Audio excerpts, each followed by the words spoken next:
So, ayun mga idol. Nandito naman tayo sa aking munting taniman. So, ayun, kumusta na kayo mga idol? Sana nasa maayos kayong kalagayan mga idol. So, nandito tayo sa aking taniman upang i-update kayo do sa ating itinanim na kamote. So, tara, puntahan natin mga idol.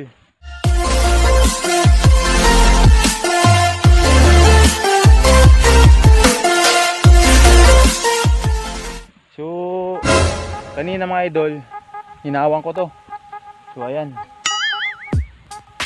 Hinawang ko kanina. So, naan yung mga tinanggal nating damo nasa tabi. So, ayun. Tapos dito, may bago tayong itatanim na kamuti mga idol. So, ayan. Naka-ready na yung pantanim natin na kamuti. So, bago tayo magtanim mga idol, i-update ko lang kayo sa ating itinanim na kamuti nung nakaraan. So 2 weeks na yung nakaraan mga idol. So yung ating kamuti buhay na. Buhay na yung kamuti natin mga idol. So ayun mga idol. Ito yung tinanim natin nung nakaraang linggo. 2 weeks na yung nakaraan mga idol. Kasi 2 weeks na to na kamuti natin. So, i-update ko lang kayo mga idol kung anong kasunod natin gagawin dito sa ating kamuti pagkaraan ng 2 linggo. So, yun mga idol, pagkaraan ng 2 linggo, ito na yung ating tanim na kamuti. So, mga buhay na. So, ayan. I-update ko lang kayo mga idol kung anong next step natin na gagawin dito sa ating kamuti. So pag ganyan na mga idol, buhay na yung ating kamuti. Ang gagawin natin ngayon, ating isisik yung yung puno niya. Tulad yung ginawa natin kanina, yung ganyan. So ayun mga idol, kailangan nating isik yung puno ng ating tinanim na kamuti. Yan, parang ganyan mga idol. Sisik natin. So ngayon mga idol, baka may nagtataka sa inyo bakit kailangan pa natin isik yung lupa. Ang sagot ko dyan mga idol, kaya kailangan natin isik yung lupa para pag lumaki yung ating tanim na kamuti, makalaman siya ng maayos. Kasi yung lupa buhaghag na. Dahil sa ganitong pamamaraan mga idol, tinutulungan natin yung ating tanim na lumaman ng marami at saka malalaki. Kasi yung laman niya mga idol, makakapag-expand. So ayan, makakapag-expand yung kanyang laman pag ganyan ang gagawin natin sa kanyang puno. So ayan,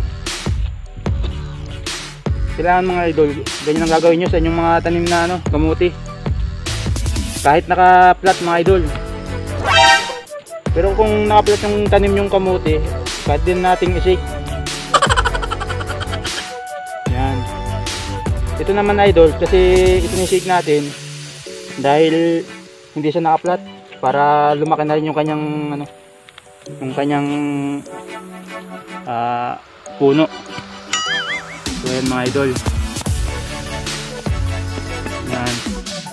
Pagkatapos ating isik yung lupa mga idol, kung may dayami sa inyo, mas magandang lagyan natin ng dayami para hindi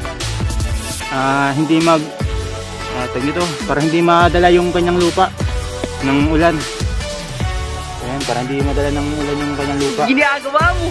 Tapos ang gagawin natin mga idol, pag mahaba na yung tanim na kamuti, pag mahaba na yung kanyang kanyang baging, tulad dito, mahaba na, ilulubog natin mga idol. Ilulubog natin dito. So, bakit natin kailangan ilubog? Kung napapansin nyo mga idol, may ugat na dito. So ayan, may ugat na mga idol. Yan, kung napapansin nyo may mga ugat na.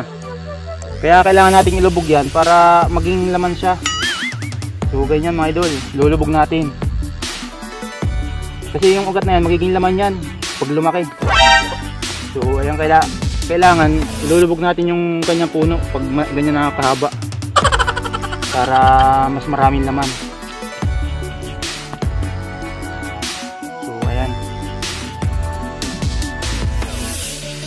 Maganda sana idol kung may kung may dayami na ilalagay. para mas maging buhaghag yung kanyang lupa, saka maging mataba. Yan. Ganyan ang gagawin natin mga idol. Ganyan ang gagawin natin sa ating mga tanim na kamuti. Sisik natin yung kanyang lupa para maging buhaghag, para hindi siya mahirapan na lumaman. Kasi kung hindi natin gagawin yung ganyang sistema mga idol, mahirapan siya lumaman mga idol, kasi yung lupa compress, nakakompress yung lupa. Kaya kailangan natin i-shake yung lupa para maging buhaghag.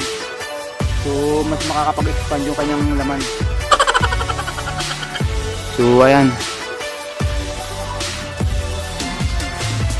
Yun yung tanim natin kamuti mga idol. So ayan. So may bago tayong itatanim doon sa may dulo. So kahahawan ko lang niya kanina mga idol. So na ito yung ating tinanggal na damo. So ayan. Iniipon ko yung mga damo mga idol. Iniipon ko yung mga damo para pag nabulok siya yung ilalagay natin sa ating mga tanim. Kapag nabulok tong mga damo na to, ilalagay natin doon sa puno ng mga tanim natin para maging pataba na rin sa lupa, para maging mas maganda yung ating mga tanim na halaman. So ayun mga idol, magtatanim na tayo ng ating kamote. So samahan nyo ako mga idol. Tara, tanim tayo. Ayos. So mga idol, ito yung ating pananim.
What we do here is go back.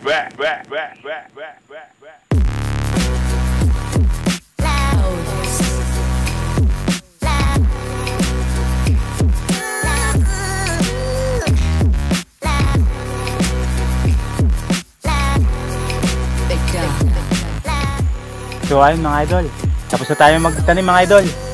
So okay na yung tanim natin mga idol. So ayan. Ayan mga idol, natapos na natin itanim yung ating kamuti. So ayan, hanggang dun. Mga ilang piraso lang yan mga idol. So ito naman yung nakaraan natin tinanim. Ayan. Tapos ito naman yung bago.